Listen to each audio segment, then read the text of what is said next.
To discuss online payment and verification, let us all welcome from Fortune Pay for business services. She's the business services supervisor. Let us welcome Miss Kathleen Gabi.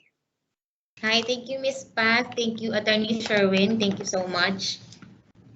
So, good morning, everyone. First, I want to thank all of you for taking time to attend our webinar.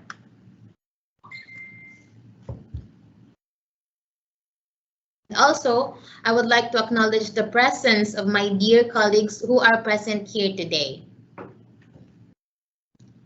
Okay, to start with, again, my name is Kath, and I will be the main presenter today on behalf of Fortune Pay. So Fortune Pay is a fintech fintech company established here in the Philippines and is supervised by the BSP or the Bangko Sentral ng Pilipinas. Fortune Pay is a digital wallet that empowers Filipinos to access easy payments through its contactless platform. Fortune Pay also offers a variety of transactions or payment transactions, such as bills payment, topping up of mobile load credits, and also payment for other government fees. Since the Supreme Court is taking the first step to digital payments, litigants can now make payments for their small claims digitally from a safe, secure, and real-time transaction, even right at the comfort of their very own home. So our e-payment solution offers in-app payment of small claims, QR payment inside court stations, online portal for real-time management. So moving on, let us now proceed to the downloading of the Fortune Pay app.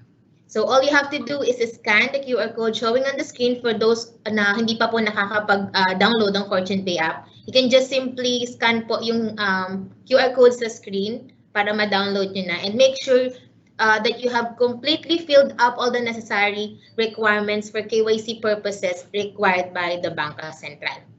Okay, so and the good thing about this po is it is absolutely free of charge. Okay. So, do you have any questions po? May naka-download na po ba kayo without difficulties?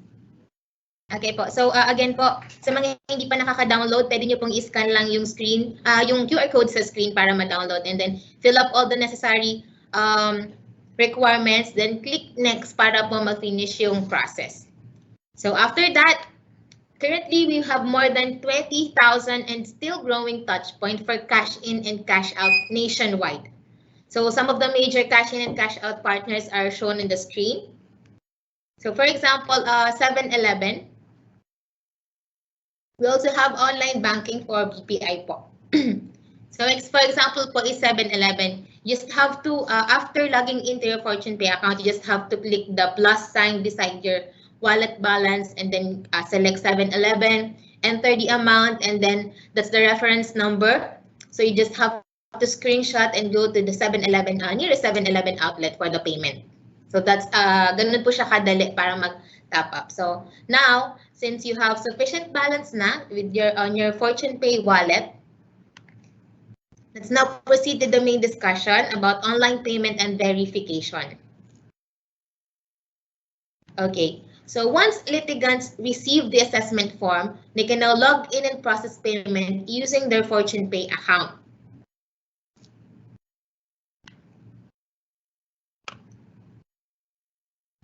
Okay, so ito po yung dashboard natin. After logging in, the litigants will need to click government payment from the home screen dashboard and select e-court payment. So ito pong nakikita nyo sa screen na may hand is yan po yung pinaka-dashboard ng ating Fortune Pay app. So under government payments, makikita nyo po dyan ang court e-payment.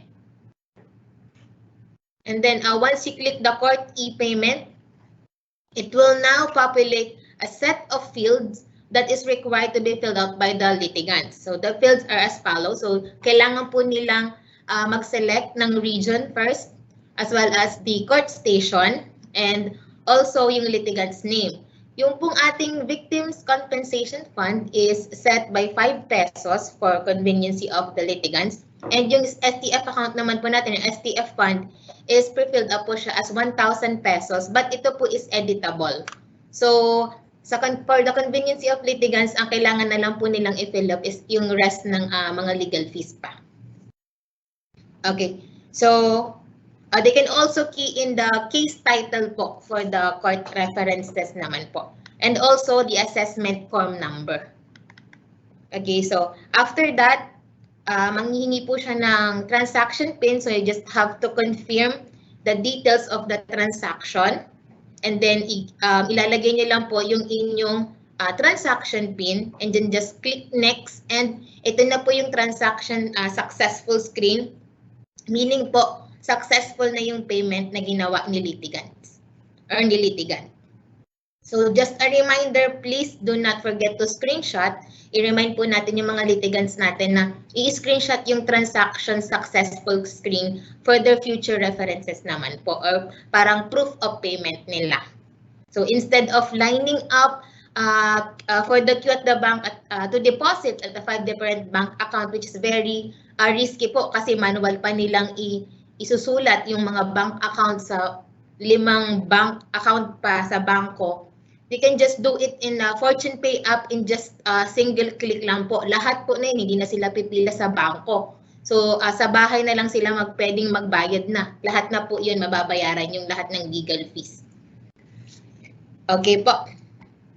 So is there any more question po so far? Okay, so once the litigant has been made their payment, at the same time, the court will be able to see and to view the payment transaction real time using naman po yung kanilang FPOP or yung Fortune Pay online portal. Okay, so sa transaction history po, makikita nila yung buong transaction o yung pinaka-updated na transaction made by a litigant. So ang makikita po sa transaction history is yung total amount. Once you click po yung specific transaction, makikita nyo naman po yung buong details ng inyong assessment form ni litigant. So it's almost the same po. Nandyan po si court station, nandyan ang transaction ID, assessment form number, case title, and the litigant's name, which is very important. And also yun pong details ng kanyang payment for each of the legal fees or legal fees. So yun po yung makikita natin sa transaction. So very informative nung ating FPOP kasi nandun na po siya lahat. You don't need to go back po sa mga papel na ni litigants para lang i-double check kung pumasok na yung payments, kung tama po ba yung amount na deposit ni litigant. So dyan pa lang po, in just one click, kita nyo na po siya lahat. Nakikita na lahat ni court station. Okay, so that concludes po yung ating part 1. So meron po ba tayong any question po so far? Ayan. Thank you very much, Ma'am Kathleen from Fortune Pay. All right, and now we would like to welcome our next speaker because for our first topic, we actually have a second speaker to supplement the discussion. So let us now welcome to discuss naman further for part 1 from the Court Management Office, Mr. Dexter Ilagan. Hello, good morning, everyone. Hello, thank you, Sir Dexter Ilagan. So let's all give a virtual round of applause wherever you are for Sir Dexter and Ma'am Kathleen for their presentations. I'm sure that a lot of you really learned a lot, understood more the circular and how you will be able to follow the e-payment process. So again, maraming salamat, Sir Dexter and Miss Kathleen. Okay, so there you go. So again, thank you so much, Ms. Patricia. Now let us go further for the details for the relating to the real-time payment management. So this is the actual view of the land page ng ating FPOP or Fortune Pay online portal. So ito po yung link sa screen kung saan pwede kayo mag-login. e-gov.fortunepay.com.ph. And dito po sa ating login page, hihingi po siya ng username and then yung password. So I believe meron po tayong ibinigay, pinrovide na username and at saka password. So upon your first login attempt, yun po yung munang gagamitin natin, username at yung password provided. And then once nakapag-login na po kayo, please don't forget, again, reminder, change the password. So in the event naman po na nakalimutan ni court station yung password, pwede po siyang mag-email sa amin sa Fortune Pay para po i-reset yung password. So kami po yung magre-reset ng password for you and kami din yung magbibigay ng bagong password. So pag nabigay na yung bagong password, login po ulit kayo using the new password. And again, change the password po ulit for your security purposes po ng inyong account. And this time po, take note na po na i-save natin yung ating password para naman po sa inyo na ding reference. Okay, so after that, ito na, once nakalagin na po kayo, ito na po yung dashboard natin. Just to inform you po, dear colleagues, ito pong dashboard na nakikita nyo sa screen is for court station. So meron din po tayong for court admin, which is handled by Ms. Bing po, or sila pinakakita ng lahat ng transaction. Ito po is for court station po. Okay, so sa dashboard natin, makikita nyo po yung available balance ng court station, specific court station, yung today's revenue, o kung yung yun lang pong na-collect nyo for today. And then sa pending withdrawal amount, ito po yung total amount po natin on process for deposit. And then sa overview po natin, meron tayong from year up to date na transaction count and as well as yung transaction amount, total transaction amount from year to date din po siya. Okay, so okay, so for this naman po, next. Okay, for next naman po is the business profile po natin. So sa business profile, dyan na po nyo makikita yung inyo pong QR code for each court station na po yan, mga dear colleagues. So paano po ninyo ma-generate or makikita yung inyong mga QR code? So under po ng business profile sa baba ng ating dashboard, makikita nyo po ang details ng inyong court station. So sa tabi po, sa bandang kanan po, meron po siyang 3 dots. Click nyo lang po yan and then select detail. Once you select the detail po, makikita nyo na po yung buong detail ng court station. And then as well as yung ating or yung inyo pong QR code. So click nyo lang po yung QR code and then click print po. So meron po tayong dalawang option dyan. Meron po tayong i-save as PDF for a digital copy. And pwede rin nyo naman po siyang i-print na po directly para po ma-paste nyo na po, may post nyo na po sa inyong mga court windows. So again, since it's pandemic, we would like to avoid cash payment for safety purposes. And gaya nga po ng nabanggit ni Sir Dex, pwede po siya, mas safe po siya. Kasi once you scan, doon na po siya magdadirect sa mismong court station po ninyo na pagbabayaran. So mas safe po siyang gamitin using scan QR feature. So again po, pwede nyo siyang i-scan na, pwede nyo pong siyang i-print na and then i-post nyo na po sa inyong mga court windows. Next po sa ating FPOP is yung atin pong namang mga rules and permissions. So for the rules and permissions naman po, okay, so yan po. So ito po yung ating rules and permissions. So meron po tayong 3 rules para sa FPOP. So first po is yung ating court admin or sa SE admin. Yung other one po is the station admin for the court stations and the court auditor for the auditors po. So ito po yung mga rules and permission nila. For court admin po, they are allowed to add branches po, to add branch user. And also allow din po siyang mag-add ng auditor. And for viewing of transaction and settlement history, pwede niya pong ma-view yung transaction at settlement history ng lahat ng branches or lahat ng court station. For generating report, pwede po niyang ma-generate lahat ng report for all the court station. So for the station admin naman po sa court station natin, ang pwede lang po nilang i-add is yung kanilang branch user, yung mga staff po nila. Yun yung pwede lang po nilang i-add. For auditor, hindi po sila pwede or allowed mag-add ng auditor. And for viewing of transaction and settlement history, ang pwede lang po nilang makita or ma-view is yung kanila pong own station lang or own court station lang ang pwede nilang ma-view. Again po, i-recap ko lang po since ngayon lang siya nag-show po sa inyo. So, I'll start po again yung sa 3 branches natin, court admin, station admin, and then court auditor. For court admin po natin, allow po silang mag-add branch user at mag-add ng auditor.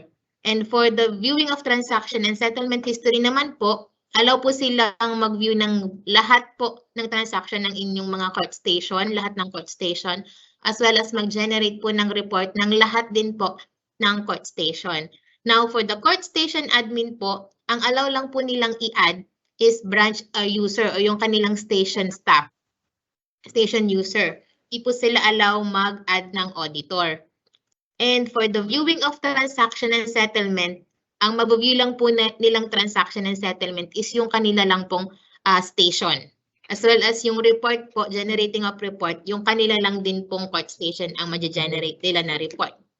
Now, for the auditor's access, court auditor, they are not allowed to add any access or any additional access, but they can view the transaction history and settlement history of all the court station as well as mag-generate po ng report for all the court station naman din po. So, ito po yung roles and permission ng ating tatlong access po para sa Fortune Pay online portal po ninyo. Okay, so let's proceed po. Miss Kat, allow me to interrupt. Yes po, sir. Ayun, may question, let them know kung hindi ba sila pwede mag-remove or paano, kaya should be careful sa adding. Okay, thank you so much for reminding, sir. So for the removing po, hindi po allow mag-remove ang kahit sino po. Any roles are not allowed to remove, but the court admin po and Fortune Pay are just allowed to inactivate po yung added na court station staff or court station admin. That's gonna be for your audit purpose na rin po. So please be reminded na please be careful po sa pag-i-in ng mga information kapag nag-add po tayo ng ating mga court admin or ng ating court station admin para sa mga court station po. So again, hindi po natin siya pwedeng ma-remove. I-inactivate lang po natin siya.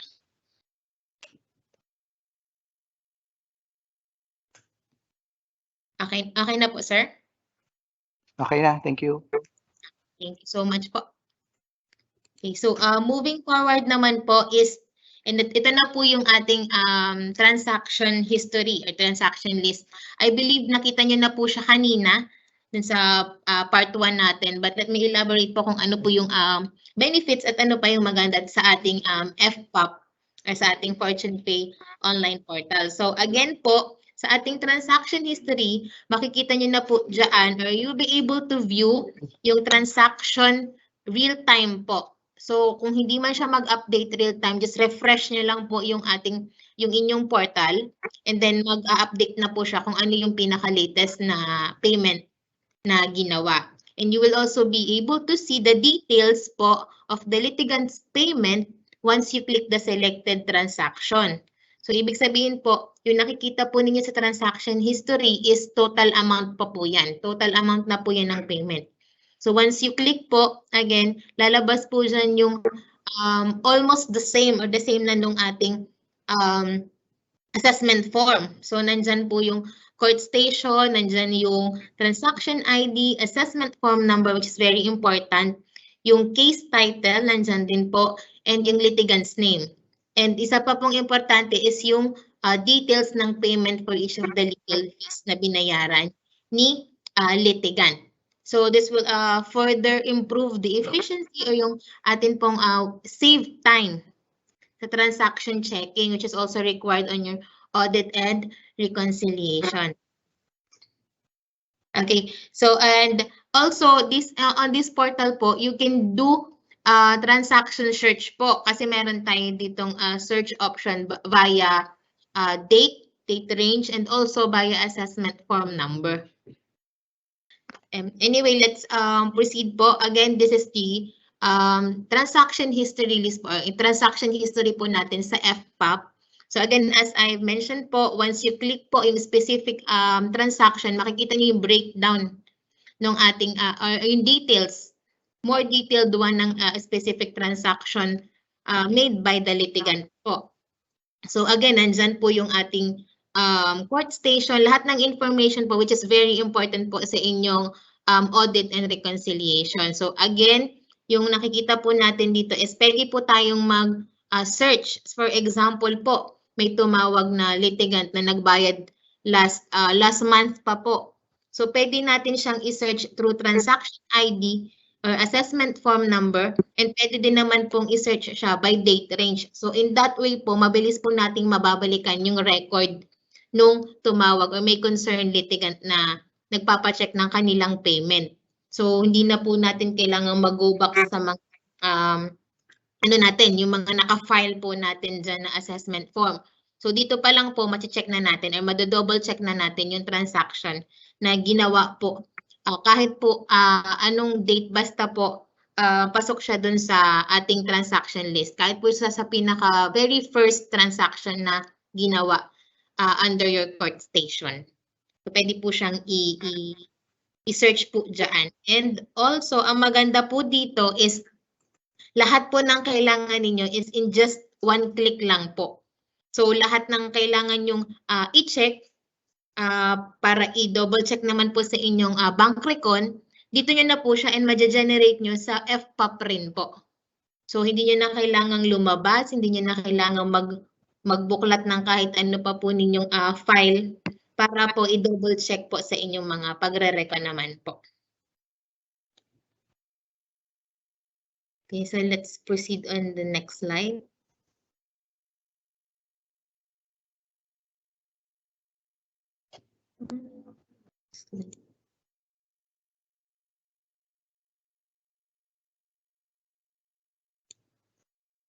Okay. For the portal transactions and settlement naman po, this yung itsura po ng ating settlement history naman po. Ito po siya.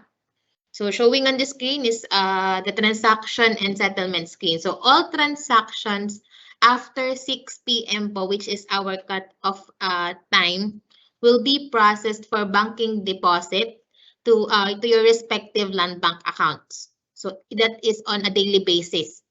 So it will take few hours for processing. So for those under processing pa po, it will show pending. But once it's deposited to your respective bank account, it will show na rin po as deposited. So yun po yung yung pong pending is yun po yung mga transaction after the cut-off period or after the cut-off time, which is 6 p.m.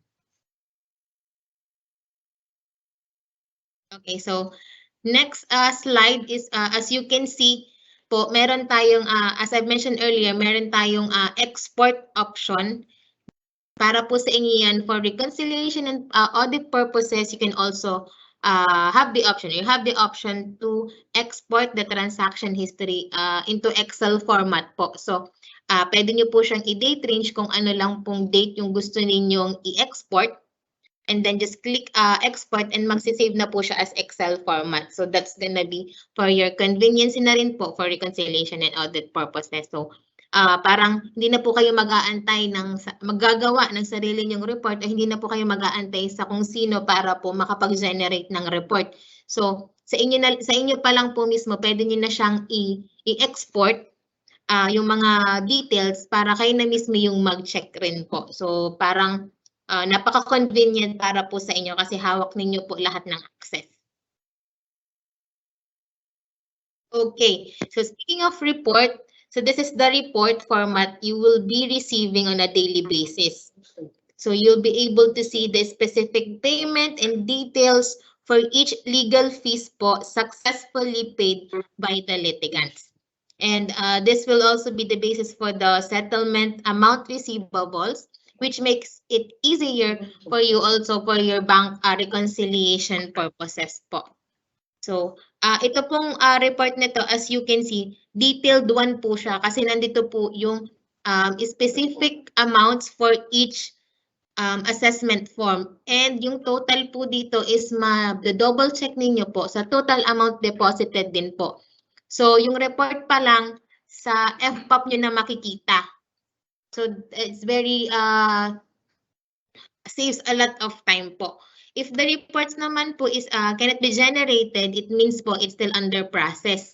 So the report will be available after the amount has been deposited to your bank account. You just have to wait for the amount to be reflected on your bank account. So after 6 p.m. po, which is the cut-off time, kung gusto niyo po siya agad makita and wala pong nagre-reflect na report or walang na-generate na report, just wait for a few moments, for a few hours since na-generate pa po yung report since katatapos lang po ng ating cut-off time, which is again po 6 p.m. po.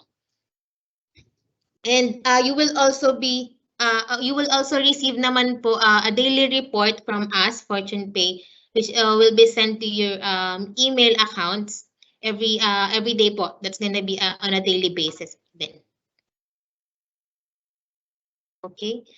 So, I guess that concludes din po yung ating part 2. So, again po, yung remind ko lang po for password reset request, sa amin po siya i-email.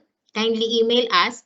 And then, to request inactive court stations and other technical issues, pwede nyo po siyang i-raise sa inyong court admin and pwede nyo rin po siyang i-raise sa amin. But I think mas prefer nila i-consolidate lahat ng concerns. So ito po yung email support na pwede ninyong pagsendan ng inyo pong mga concerns, as well as yung phone number and then yung amin pong chat support sa Viber.